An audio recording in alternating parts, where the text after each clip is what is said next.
Natin ang ating Bible.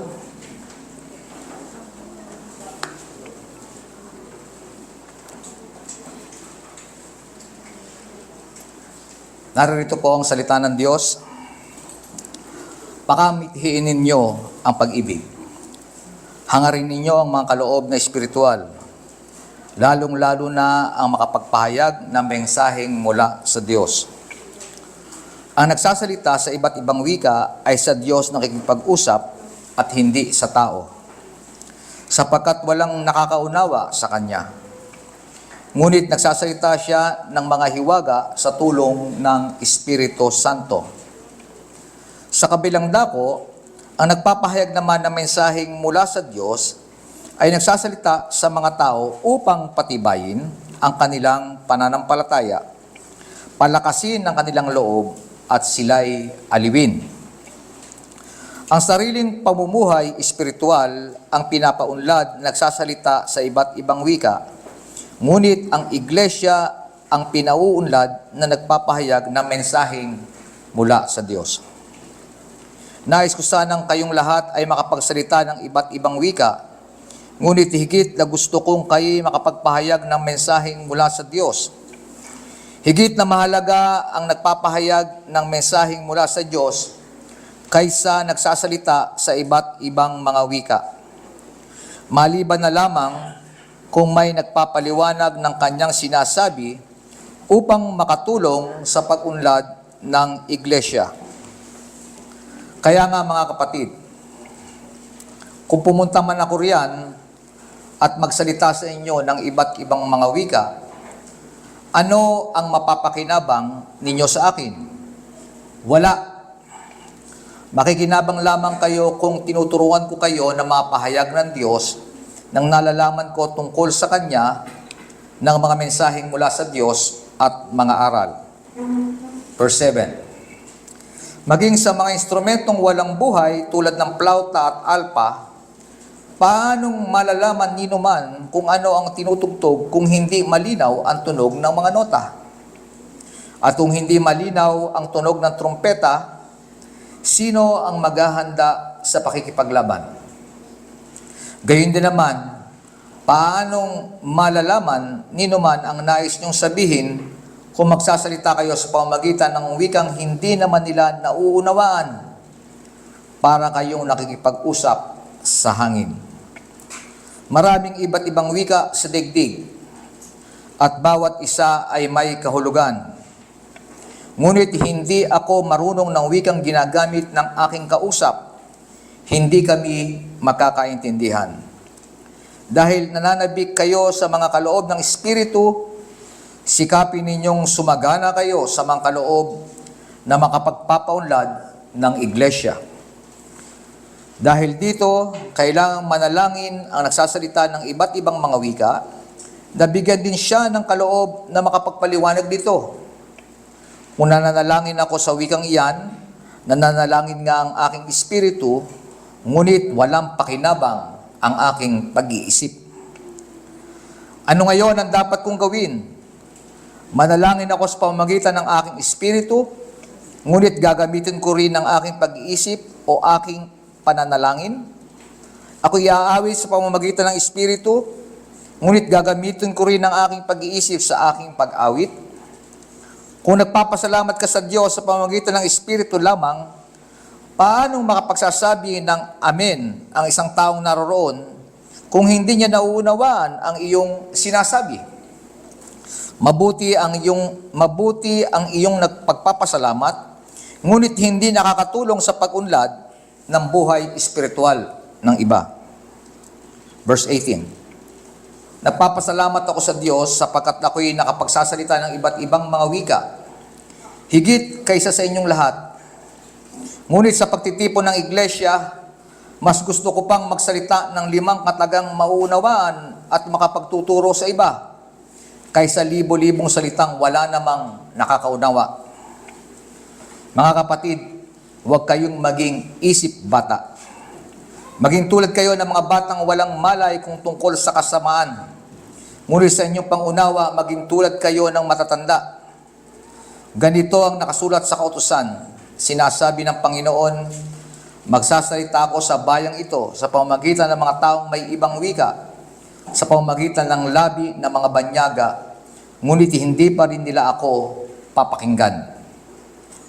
Kung gayon, ang kaloob na mga pagsalita sa iba't ibang mga wika ay isang palatandaan para sa mga di sumasampalataya, hindi para sa mga mananampalataya.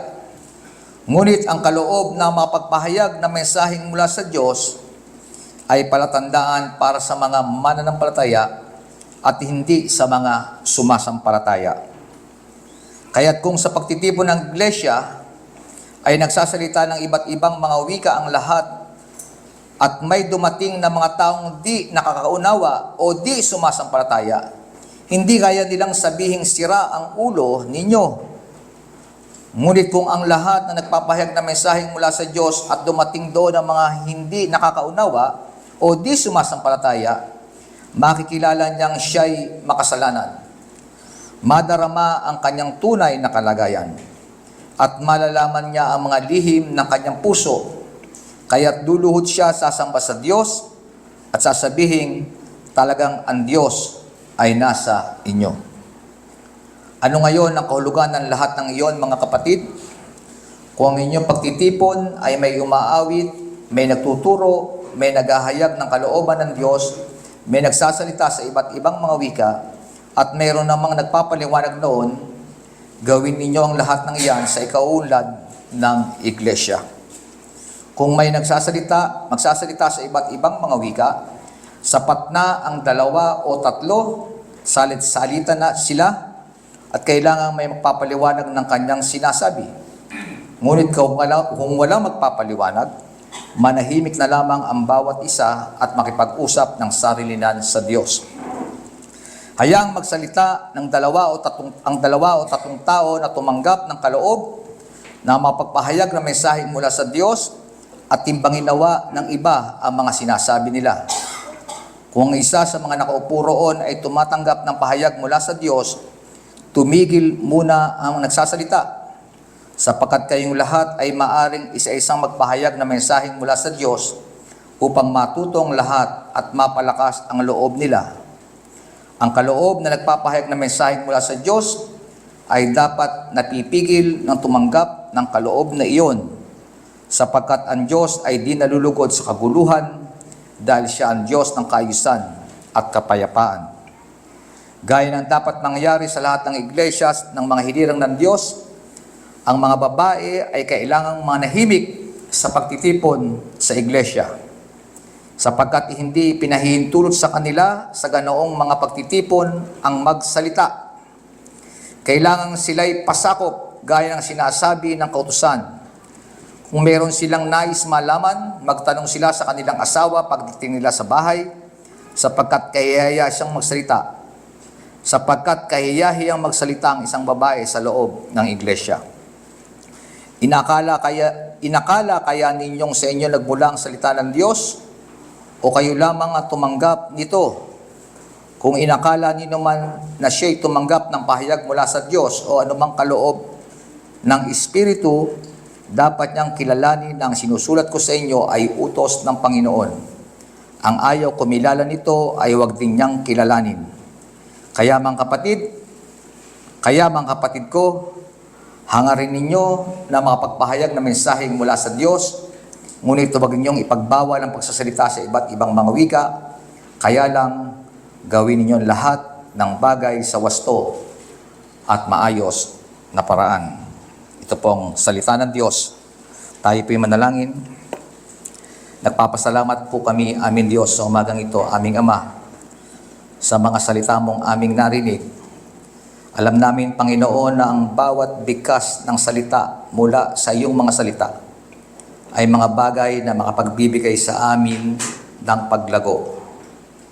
Tulungan mo po kami ayon sa iyong biyaya, ayon sa iyong habag, na ang bagay na ito ay patuloy naming matanggap, matutunan, may apply sa aming mga pananampalataya, upang sa gayon makamit mo, amin Diyos, para sa amin ang paglagong ninanasa mo po para sa aming lahat.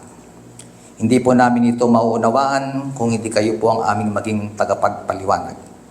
O Banal na Espiritu, kayo po ang magsalita, tumatnubay. Ito po ang aming samot dalangin sa pangalan lamang ng iyong anak na si Jesus. Amen at Amen. Napakahaba ng aking binasa, ngunit hindi nangangahulugan na mahaba ang mensahe. Ito po ay aking inilagay sa mas maikli. Kaya ko naman sinabi sa inyo na sabayan ninyo ko o antabayanan nyo ang aking pagbasa sa inyong mga Bible sapagkat very practical naman at very direct ang paghahayag ng salita ng Diyos at alam natin na ito'y madali namang maunawaan. Pero ganun pa man, akin itong ipaliliwanag ng madalian. Marami sa atin na nakakaunawa patungkol sa issue ng pag-uusapan natin ngayon, ang pagsasalita ng iba't ibang wika, ngunit hayaan natin itong maintindihan at maunawaan ayon kung paano ito inihayag sa atin ng salita ng Diyos. Ang paglagong espiritual ay napakahalaga sa isang iglesia. Tayo po'y tinawag dito para lumago. Iyon ang layunin ng sanctification. Ang bawat isa sa atin ay tinawag ng Diyos sa kanyang iglesia para turuan, para tulungan, para maunawaan ang lahat ng itinuturo ng kanyang mga salita. Sa madalit salita, tayo tinawag dito para palaguin sa ating mga pananampalataya, para lumago tayo sa ating Panginoong Hesukristo. Noong nakaraang linggo, ating dinaanan sa pagtuturo ni Apostle Paul sa chapter 13 na kailangan tayong lumago sa pag-ibig.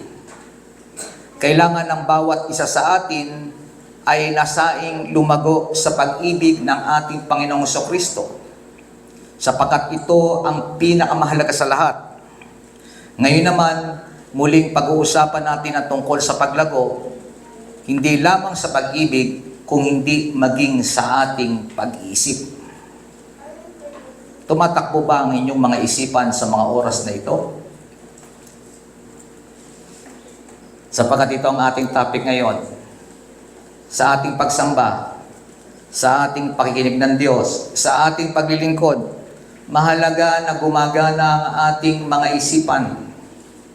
Tayo binigyan ng Diyos ng kaisipan. At ang kaisipan na yan ay patuloy na pinalalago ng Diyos. Kaya naman, we should exercise yung mature thinking sa ating pagganap sa mga paglilingkod na ating ginagawa. Dapat din nating maunawaan, ang paglago ay hindi individual. Ang paglago ay kailangan din lahatan. Each member of the body must grow together in Christ. Kaya naman, ang lahat ay ini-encourage na maging bahagi ng katawan ng ating Panginoong Hesukristo. Kaya tayong lahat ay inilagay dito upang sama-sama, sabay-sabay tayong lumago sa Panginoon.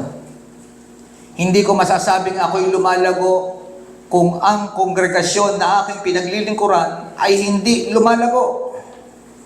Hindi ko masasabing kayo'y lumalago kung ang mga kasama nyo naman, ang mga taong nakapaligid sa inyo, ay hindi rin lumalago.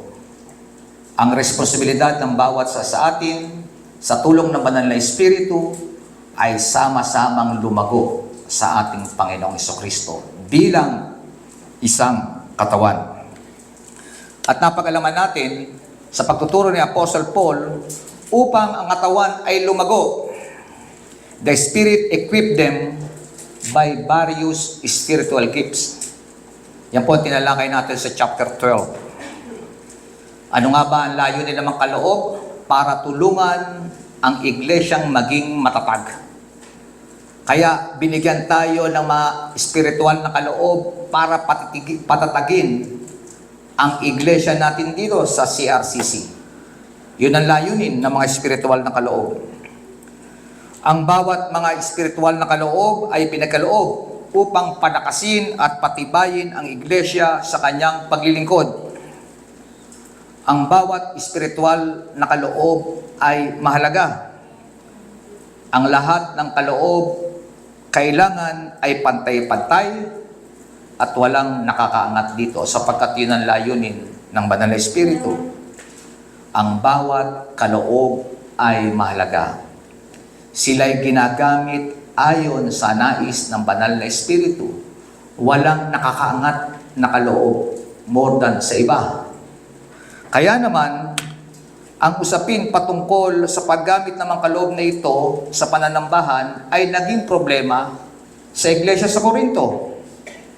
Ang mga taga-Corinto ay mayroong partikular na kaloob na itinataas na masigit sa ibang kaloob. Ito ay ang speaking in tongues o ang tinatawag nating pagsasalita sa iba't ibang wika na nagiging kapansin-pansin sa pagdaraos nila ng sama-samang pagsamba. Ang tinatalakay po ni Paul ay ang mga usapin tungkol sa public worship na katulad na ginagawa natin. At doon nga sa Iglesia sa Corinto, kapansin-pansin na ang speaking in tongues ay ginagamit ng mas malimit kaysa sa ibang mga kaloob. Sa mga hindi masyadong nakakaalam ng speaking in tongues, sapagkat marami sa inyo marahil ay hindi nakaranas na makadalo sa isang iglesia na ginagamit ang speaking in tongues, sinasabi ko po sa inyo na ang speaking in tongues ay pagsasalita ng mga wikang hindi nauunawaan. Nagsasalita siya ng mga salitang mula sa Espiritu na hindi kayang maunawaan ng mga taong nakatabi sa kanila. Pananalitang walang kaunawaan. Pero hindi po yan ang tunay na speaking in tongues na sinasabi ni Apostle Paul. Kaya naman kanyang inilaan ang chapter 14 para maintindihan nating mabuti ano nga ba ang speaking in tongues? Bakit ba kailangang gawin natin ito ng may pag-iingat?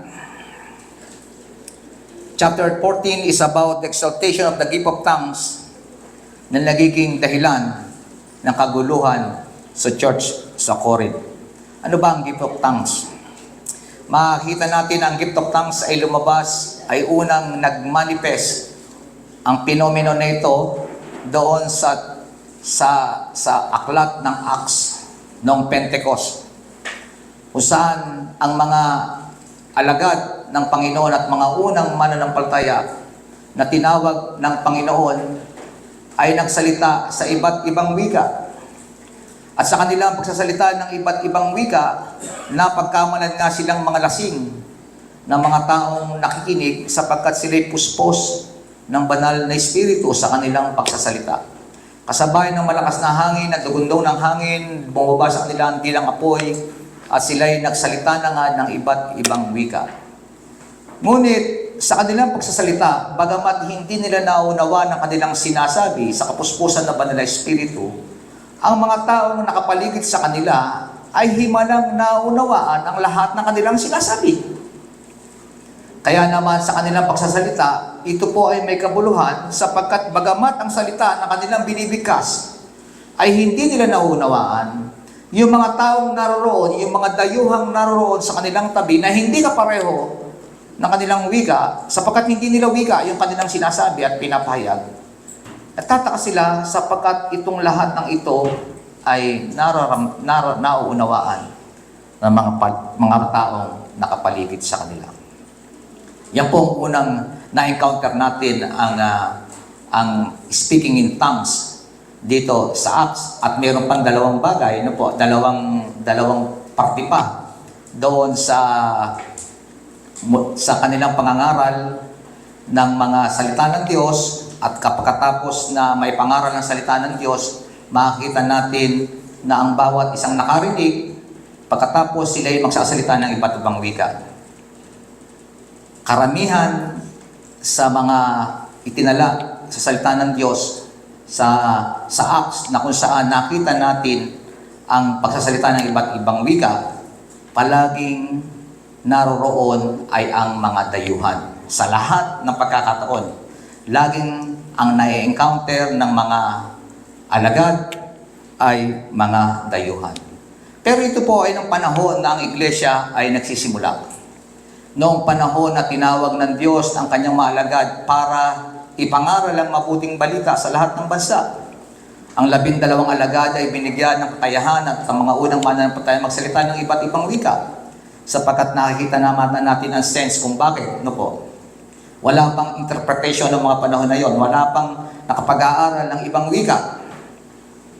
Ang mga alagad ay sanay sa salitang Hebreo. Hindi sila sanay sa magsalita ng Griego o ng mga salita pa ng mga iba't ibang lahi. Kaya naman sa kapangyarihan ng Banal na Espiritu, upang maipangaral ang mabuting balita, kailangan bigyan sila ng ganitong uri ng kapangyarihan na makapagsalita ng iba't ibang wika. At dito nga, ang pagsasalita ng iba't ibang wika ay hindi na bago sa iglesia. Ito po ay ine-exercise noong first century church ng mga iglesia. Kaya naman, kung ating mapapansin, ang lahat ng paggamit ng speaking tongues ayon kay Paul ay hindi masama. Ayon sa talatang ating binasa, ito ay kaloob ng banal na Espiritu at walang mali kapag ito ay ipinahayag sa loob ng iglesia noong panahon na yon. Ito ay mabuti kung ito ay naaayon sa intensyon at layunin ng banal na Espiritu. Ngunit kung hindi ganoon ang layunin, hindi ito mabuti at wala itong kapakinabangan. Sabi natin kanina, ang espiritual na kaloob ay para ipaglingkod sa iglesia at sa kapatiran. Ang layunin kaya ito pinagkaloob kasama ang speaking in tongues o ang gift of tongues ay para sa kapakinabangan ng bawat isa sa atin. At dito nga ay ipinahayag ni Paul, ano nga ba ang gift of tongues? Ano nga ba ang kahulugan ng gift of tongues? At kanya itong inilarawan at kanya itong itinulad doon sa tinatawag namang gift of prophecy. Sabi ni Apostle Paul, mainam ang speaking in tongues, pero mainam din ang speaking in prophecy or gift in prophecy. Meron pong pagkakaiba. Yung prophecy ay nagiging kapag ipinahayag sa pananambahan, ay nagiging kapakinabangan ng iglesia sapagkat ito'y mga salitang nauunawaan. Ito'y pagpapahayag mismo ng katotohanan at mga pahayag ng Diyos. Ngunit ang gift of tongues, sabi niya, ay mainam din, ngunit ang layo nito ay para sa individual na pagpapalakas. Naintindihan po natin. Ang gift of tongues ay para sa personal na pagpapalakas. Ang gift of prophecy ay para sa pagpapalakas ng church. Kaya sabi ni Paul, kung ang setting ay sa public worship, mas mainam na ating gamitin ay ang pagpapahayag ng salita ng Diyos o ang gift of prophecy kaysa naman sa gift of tongues na hindi naman naunawaan ng marami. Sabi nga natin, ang gift of tongues ay tinatawag nating unintelligible speech. Mga salitang o mga pananalitang hindi nauunawaan. Kailanman hindi ito mauunawaan ng mga taong nakapaligid sa atin, so walang pakinabang sa kanila. Sapagkat hindi ito nakikipagtalastasan sa isipan ng mga nakikinig. Sabi nga ng ating talata, kung nagpapasalamat tayo sa Diyos at tayo nagsasalita sa speaking in tongues, paano magsasabi ng amen yung mga nakakarinig, hindi niya naman naiintindihan ang kanyang sinasabi. Sa, hindi po ba? Kung naunawaan o nagpapahayag ng mga salitang naunawaan, kapag ating pinapupurihan ng Diyos sa ating pagsasalita sa public worship, hindi ba maaring maraming aayon at maraming makakaunawa kung ano ang sinasabi na salita ng Diyos? Ang mga nais gumamit nito, sabi nga ni Apostle Paul, gusto niyong gamitin ang speaking in tongues, hindi niya pinagbabawal, hindi po ba? Ang sabi niya nga, ipinapanalangin ko na sana magkaroon kayong lahat ng kaloob na ito. Pero sinasabi ni Paul malinaw na hindi naman lahat ay pinagkalooban ng speaking in tongues. Baka gusto niya lamang magparanya katulad ng isang bata, sapagkat ang bata mahilig mag-show off, hindi po ba? Mahilig magparanya ng mga bagay na meron siya. Hindi naman dapat, sapagkat wala namang kabuluhan yan sa isang church. Kaya naman, kung nais niyong gamitin ang gift of tongues, dapat hingin niyo rin sa Diyos o ipanalangin niyo sa Panginoon ang kakayahan ninyong ma-interpret o mabigyan ng kahulugan ang mga bagay na inyong sinasabi. Hindi po ba? Kaysa magsalita ko ng mga salitang hindi nauunawa ng iba, mula sa aking puso, hilingin ko sa Diyos na ang bawat sasabihin ng aking bibig, mga bagay na re-reveal sa akin ng Diyos, ay sabihin ko sa salitang nauunawaan o yung tinatawag nating gift of prophecy kaysa doon sa pagpaparanya ng gift of tongues. Kasi yung gift of tongues, bakit ba gusto ng marami? Hindi po ba? Dahil Dahil parang umaangat ka kaysa sa iba, hindi po ba? Sapagkat hindi lahat ay binigyan ng kakayahang magsalita ng iba't ibang wika. Pero tandaan natin mga kapatid, sinabi ko kanina mga bagay patungkol doon sa mga pangyayari sa Book of Acts. Doon naunawaan natin na ang speaking tongues ay sa tunay na ito'y pinahayag, ito ay mga salitang naiintindihan. Hindi po ba? Mga salitang kapag kanilang ipinahayag, naiintindihan ng mga nakikinig. Halimbawa ako, hindi ako marunong magsalita ng French. Nagsalita ako at nagpahayag, hindi ko alam, may sinasabi ako. Pero may mga Francis pala na narito yan sa tabi. At kanilang naunawaan ang aking sinasabi. Ganun ito nangyayari. Ang problema sa mga taga-Korinto, basta sila nagsasalita ng iba't ibang wika, ngunit hindi naman naiintindihan ng mga tao na daw sa kanilang paligid.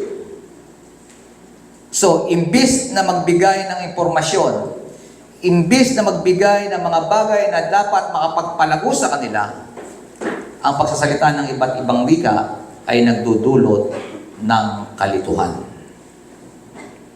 Ang lahat ay nalilito. Kaya naman, ang sabi ni Paul, ang kanyang payo sa kanila, kung nais nyo magsalita ng iba't ibang wika, hindi ko naman sinasabing baka nga meron kayong gift of tongues. Inyo po itong salitain. Pero sinasabi ko sa inyo, mahalaga na bago nyo ito salitain, hingin nyo rin sa Diyos na mga bagay na yung sinasabi ay naiintindihan ninyo. Na po pwede nyong maipaliwanag sa mga taong naroon sa inyong tabi. Sa inyong pananalangin, dapat kapag tayo nananalangin sa Espiritu, gamitin din natin ang ating mga isipan. Dapat ang ating isipan ay nakikipagtalastas din sa Diyos. Mga kapatid, sabi ko kanina, ang speaking in tongues ay isang gift na kung saan ito ay nagpapalakas ng sariling o personal na paglagong espiritual. Nagpapalakas ng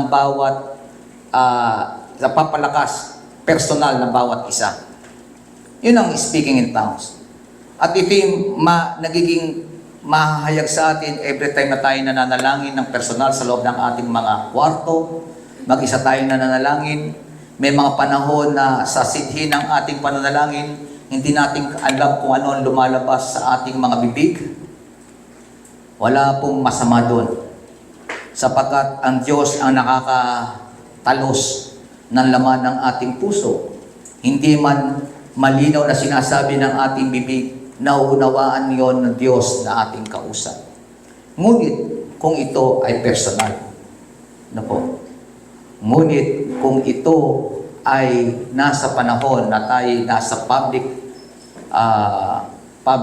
setting na katulad nito, public worship, sabi ni Paul, mas mainam na gamitin natin yung gift of prophecy. To pray with the mind is better because it builds up other. At sa ating pangalawang punto, katulad ng ating title, kailangan maging mature tayo sa ating pag-iisip. Laging sinasabi ni Paul, ang mga taong hindi mature sa pag-iisip ay mga isip bata o childish. Ang terminong sinabi ni Apostol Pablo sa mga taga-Korinto, kung paano nila ginagamit ang kanilang mga spiritual na kaloob. Ang mga bata kung anong maigiit. Ang mga bata kapag meron silang natutuwang gawin, kanilang ipinagpaparanya, kanilang ipinagpapasikat. Ganito ang terminong ginamit ni Apostle Paul sa mga taga-Korinto. Kayong lahat ay isip bata. Sapagkat doon sa Korinto, ayon sa sinasabi ng ating mga talata kanina, kapag nagsalita sila ng speaking in tongues, sabay-sabay. Sabay-sabay. Lahat sila ay nagsasalita, sabay-sabay. Gusto ko ngang sabihin yung karanasan namin ni Kakamaring nung kami nagpunta ng Guam. At umaten kami sa isang iglesia na kung saan ay ini-exercise ang speaking in tongues. Ang Kakamaring ko noon ay sa unang pagkakataon sa amin, nasamahan kami. Umaten kami sa service, hindi namin alam na Pentecostal yung na-attenda namin. Bago pa lang ako mananampalataya noon. Natakot si Kakamaring nagsalita ng iba't ibang salita yung mga tao sa kanyang paligid. Umuubong ang buong church. At lahat hindi mo malaan kung ano yung maalingaw-ngaw na sinasabi ng lahat ng taong naroroon. Talagang kung ikaw ay bago, talagang matatakot ka kapag nagsasalita ka ng mga bagay na yun. Kaya nga, sa mga tao na nagsasalita na sabay-sabay, sa mga salitang hindi naman naiintindihan, ang sabi ni Paul, kayong lahat ay isip bata. Katulad ng isang bata, hindi kayo nagpapahalaga kung ano ang malaga ang dapat unahin. Di ba, kapag tayo nandito sa church, ang inuuna natin ay paglingkuran kung ano ang mahalaga. At kung ano ang mahalaga, hindi ang ating sarili. Kung hindi ang ating mga kapatiran. Hindi po ba? Naririto tayo, ang mahalaga sila kaysa sa atin. Kaya naman, naririto tayo para maglingkod. Kaya naman, kung gagamitin natin ang mga spiritual na kaloob para itaas ang ating sarili more than sa kanila, nagkakamali po tayo. Bilang mga mature Christian, dapat makita sa ating pagsamba ang paglago. Dapat nakikitaan na tayo ng paglago sa ating worship service. Hindi po ba? Sa atin ngayon. Sa tingin nyo ba lumalago tayo sa ating worship service? Sa ating mga paraan ng paano natin ginagamit ang ating worship service? Mabuti ngayon, maayos ang upuan natin. No po? Kung hindi natin iniayos. Dati kasi wala tayong pakialam. Makakita ka, makarinig ka, bahala ka sa buhay mo. Mga kapatid, naririto po tayo para ang lahat ng bagay, kapag ginagawa po natin, unti-unti kailangan may nakakitang paglago sa mga bagay na ating ginagawa. Sabi, kapag paano maihahayag ang paglago, ito ay sa pamamagitan ng kaayusan. Tama po ba yun? Nakakita kapag ang isang bagay ay lumalago, makikita natin maayos. In order, hindi po ba? Makikita natin kapag nagiging mature ang isang Kristiyano, ang isang iglesia, makikita nila kung paano nila ginagawa ang mga bagay-bagay. Gusto ko lamang bigyan ng punto. Nung ako'y nag-aaral sa kolehiyo, ang isang arkitekto ay hindi nakakita sa galing niya mag-drawing. Hindi po ba? Nakakita ang kanyang paglago kung paano tinitingnan yung kanyang dinodrawing.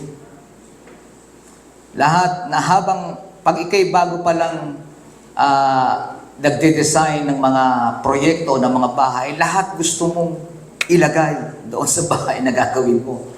Lahat gusto mong pagandahin. Lahat ng parte gusto mong maging komplikado. Ang nangyayari, dahil pinaganda mong mabuti, pagdating ng oras, lalong pumangit.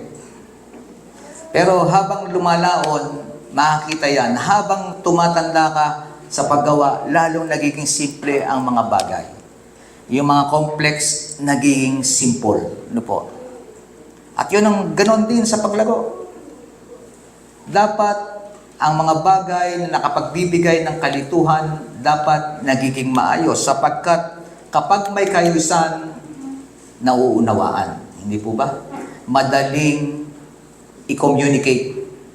Kaya naman, maganda po itong sinasabi sa atin ni Apostle Paul. Kapag ang salita ay hindi naunawaan, sa isang setting na katulad nito, kung meron tayong mga hindi mananampalataya dito sa ating paligid, isipin na lang ninyo. Sa kanila, dahil hindi natin sinasabi yung mga bagay, in-exercise natin yung mga bagay na malabo at hindi naintindihan, nagsisilbi tuloy na ang salita ng Diyos na ipinapahayag ay nagiging hatol sa kanila. Naintindihan niyo pong ibig ko sabihin? Di ba inihahayag natin ang salita ng Diyos para maipahayag ang mabuting balita sa kanila? Then, kung pipiliin natin itong ipahayag sa pamamagitan ng tongues, hindi po ba, hindi nila ito mauunawaan. Hindi sila magkakaroon ng pagkakataon na salita ng Diyos ay marinig nila ng malinaw. Kaya naman, kung salita ay nauunawaan, kung merong mga hindi mananampalataya na naririto, hindi po ba mas mainam na nauunawaan sapagkat ito po ay maglilid sa kanila sa pagsisisi ng kanilang mga kasalanan sapagkat nauunawaan nila ang sinasabi ng salita ng Diyos. The power of God is most clearly evident where His teaching and revelation can be understood, not where they are obscured by unintelligible speech and action. Mahalaga sa isang iglesia na ang bawat sinasabi, ang bawat pinapahayag ay nauunawaan ng lahat. Sa ating pagtatapos, may ilang mga instruction na ginamit. Ang instruction na binigay si Apostle Paul kung paano ba gagamitin ang mga kaloob na ito sa isang public worship na katulad nito. Sabi niya, kailangan kapag nagpahayag ang nagpa-practice o nag-exercise ng iba't ibang wika at nag-exercise ng prophecy, ng gift of prophecy, sabi niya, kailangan mahalaga magsalita sila isa-isa.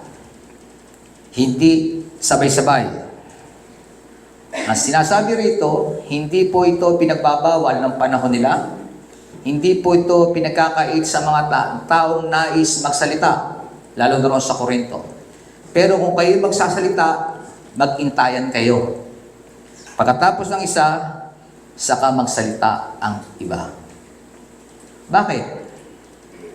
Sapagkat kung isa-isa, ang iglesia ay may responsibilidad para alamin kung ang sinasabi niya nga ba ay tunay o hindi. Hindi po ba? Kung ang sinasabi niya ay naayon sa salita ng Diyos, siya nga ay merong kaloob ng mga kaloob na iyon. Sapagkat hindi po natin inuunahan na wala nga silang kaloob. Hindi ganoon ang pamamaraan ni Paul. Maaaring may kaloob nga sila ng gift of tongues. Kailangan nilang in-nurture yung kaloob na iyon. Kaya lamang, mahalaga na nauunawaan din kung yun nga ay tunay o hindi.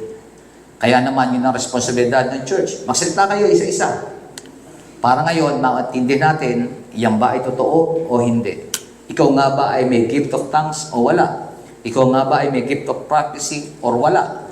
So, ang lahat ng iyon ay naintindihan. At sa mahalaga, dapat panatilihing may kaayusan at may kapakinabangan ang pagsamba ng iglesia. Mahalaga ng lahat ay ginagawa in order. Hindi po ba? Yung ating liturgy, bakit tayo meron? Para in order. Hindi po ba? Ang mga bata, bakit natin ilalagay sa tabi ng kanilang mga magulang? Para ang lahat in order. Hindi po ba?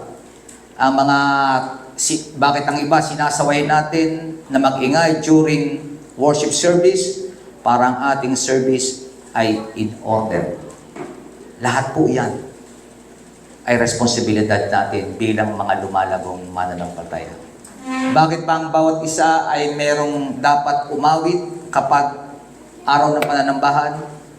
Bakit dapat may bitbit silang psalter? Kasi ginagawa natin lahat in order. Nalulungkot ako kapag nakakita ko sa pananambahan natin, may mga membro tayong hindi umaawit. Anong ginagawa nyo rito ngayon? Hindi kayo umaawit. Tumatayo, umuupo, pero hindi umaawit, hindi nakikisa.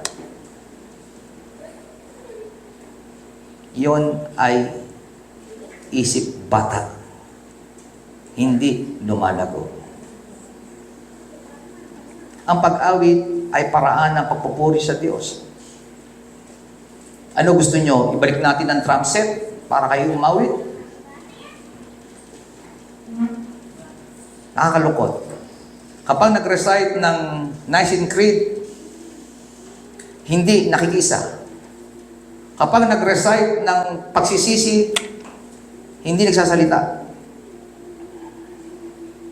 Hawakan lang ang psalter, wala pa. Walang Bible.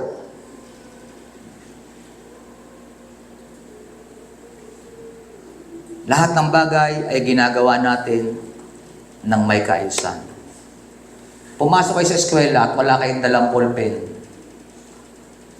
Pumasok kayo sa eskwelahan at wala kayong libro. Anong silbi? Pumasok kayo sa eskwelahan at matutulog lang kayo. Anong silbi? Pumunta kayo rito para magpa-check na attendance. Hindi po yun. Ang isa pa, public worship is an arena to witness the Lord. Ito yung po ang mahalaga. Every time na tayo naririto, tayo ay mga saksi ng kabutihan ng Diyos.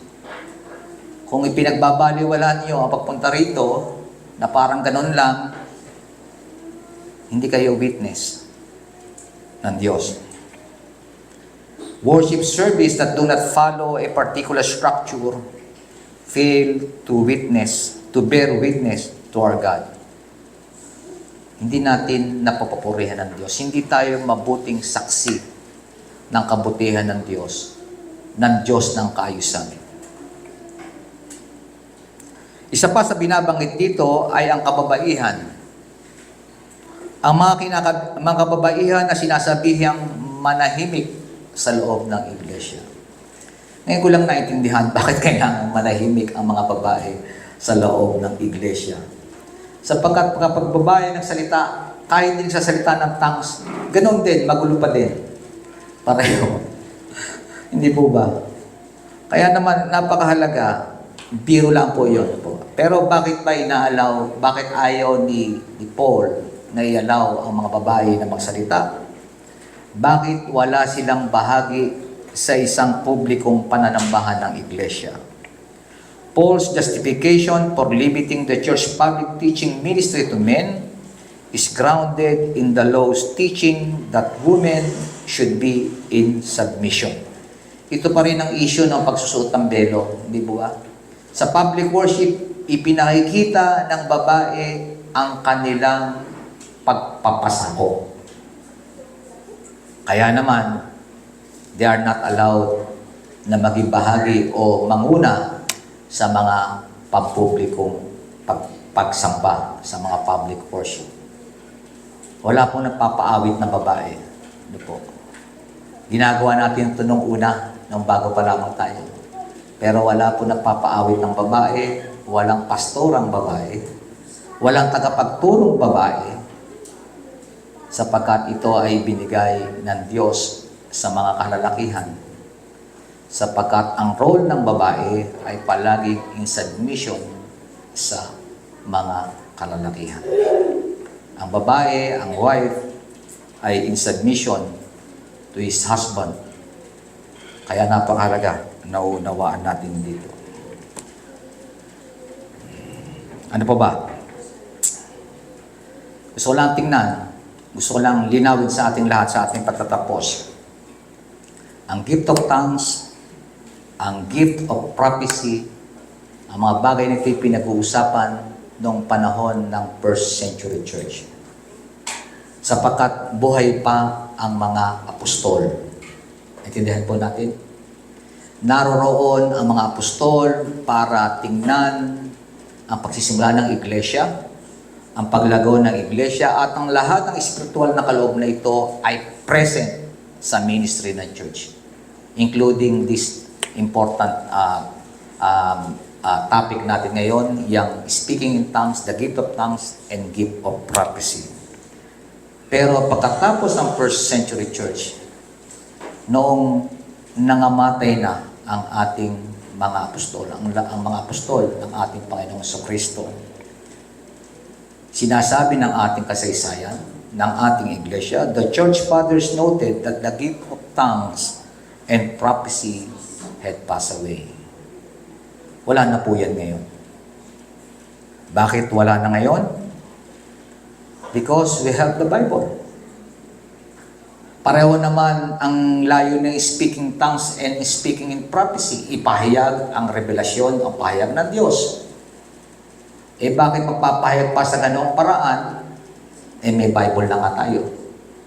Hindi po ba?